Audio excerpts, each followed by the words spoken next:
Okay, another quick video on the provision for doubtful debts. So a bit of a breakdown on the words really. So provision, not necessarily a specific phrase that's used on the specification, but just to clarify, the definition of provision is a liability of uncertain timing and amount, which fits in really well with the provision for doubtful debts because it is a liability, because it's a reduction in the value of the trade receivables, which is an asset. It's uncertain timing because what we're saying is we don't know how much of our revenue is going to be paid. So we're having, like it says here, we've got an allowance for what we feel will not be paid. So that's where your uncertain amount, uncertain timing comes in, because we know at one point a certain percentage of our customers will not pay us, and we know as obviously that means it's a certain percentage of our revenue as well. So we just don't really know exactly how much. So we're making an estimate, which is why it's provision. Obviously, doubtful debts. So this is different to an irrecoverable debt. So an irrecoverable debt is one that we've written off, and a doubtful debt is one that which we think will be written off, but it's not quite there yet. So we're applying firstly the prudence concept. Now it's prudence in the idea that we're looking at the worst case scenario here. So if we think about prudence, what it says is we anticipate losses, but we only recognize gains when they're reasonably certain to happen. And so it's applying prudence because we are recognizing the loss and the idea that we will have an irrecoverable debt as part of our revenue figure. We're applying the accruals concept because what we're doing here is we're matching that irrecoverable debt to the revenue. How are we doing that? Now, the problem we've got is if you write off a debt, it's quite often it can take 6 months before we write it off. So we could sell something in one financial year, but we don't actually write it off until the next financial year. And that's not really matching the irrecoverable debt to the revenue. So 1 year's profit is going to look higher because we sold it, but we didn't get paid for it. Whereas next year, it's going to negatively impact next year's profit. Well, actually, that doesn't seem right. The whole idea of the matching concept is try and match everything to the correct accounting period. So this is a way of trying to apply the accruals concept. Like we said, it's an estimate.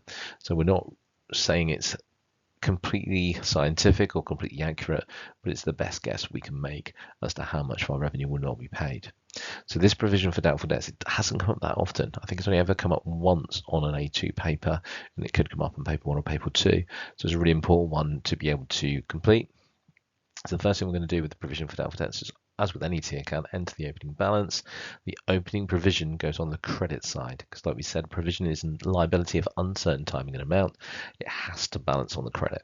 If it was on the debit, that would mean provision for doubtful debts means our customers owe us more money than they owed us in the first place. That wouldn't make any sense.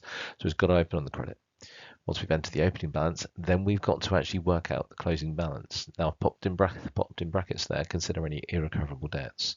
So normally it's a percentage of our trade receivables figure. So we might have 5%, 10%, 20%, whatever it might be. 20% would be a bit high. If we've got an irrecoverable debt that hasn't been allowed for, you've got to deduct that from the trade receivable balance first. That will be a mark for doing it. If you forget it, that's not what you want to lose, but it isn't the end of the world.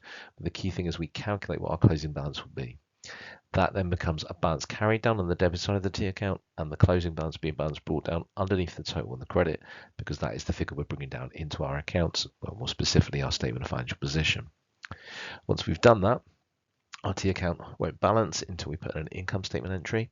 If our provision has increased, that means we feel a larger proportion of our customers are not going to pay us, so we'd have an income statement figure on the credit, which would then be expense in the income statement. So we'd have credit, income statement, that will go on the debit side of the income statement as a T account, which is therefore an expense. If it's gone down, it's going to go on the debit side of the T account. Difference between the two, the balancing entry, as it always is with the income statement entry, and then that goes on the credit of the income statement as any other income. So a little long-winded, so let's just summarize that. If the provision goes up over the year, that means it's an expense because it's saying more of our customers aren't going to pay us. If it goes down, that means it's any other income, and therefore it is going to increase profit. Okay, let's look at a question. Okay, so there are not really very many examples on the AQA past papers of a provision for doubtful debts. There's really only one in 2021 and not very many adjustments for it. So I've picked this one, which is from a Cambridge past paper. Apologies, some of the terminology is pre-international accounting standards. We have trade debtors instead of trade receivables and bad debts instead of irrecoverable debts. If you ask me, that's what they should be called anyway. But what can you do? So We're going to look at the variables and what we do with them. So we've got a trade debtors or trade receivables figure of 125,400. We have an existing provision of 1,800. During the year, we wrote off £20,500 worth of bad debts, and we want to have a provision for 5%. Now, the first thing to allow for, we have to write off the debts first. So when we're calculating the new provision, we're going to take that away from the trade debtors figure and work out 5% of that. The opening balance, as we've already said, goes on the credit. And then we can calculate what the expense figure will be for the year. So if we look on the next step, I've got here's one I made earlier. So we have the balance brought forward on the credit, as we said before, because it's a liability of 1,800. If you work out the provision, if you deduct the 20,500, so we're going to have a net trade receivables figure of 104,900. Because the irrecoverable debts are not going to be paid, we have to deduct them. We can't do doubtful debts to include debts that we know are not going to be paid. That wouldn't make any sense. So our closing balance is 5,245. We put that as a balance carried down within the T account on the debit and are brought down underneath the total on the credit of 5,245. And then what we do is we have an income statement figure, which is balancing on the credit side of 3,445, so that both add up to 5,245.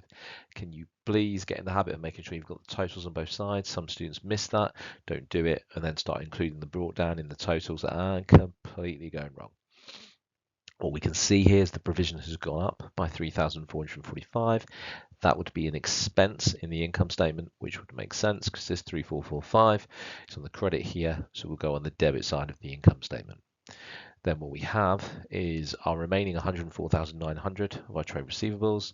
We can take away the 5,245 in order to calculate our trade receivables figure in the statement of financial position.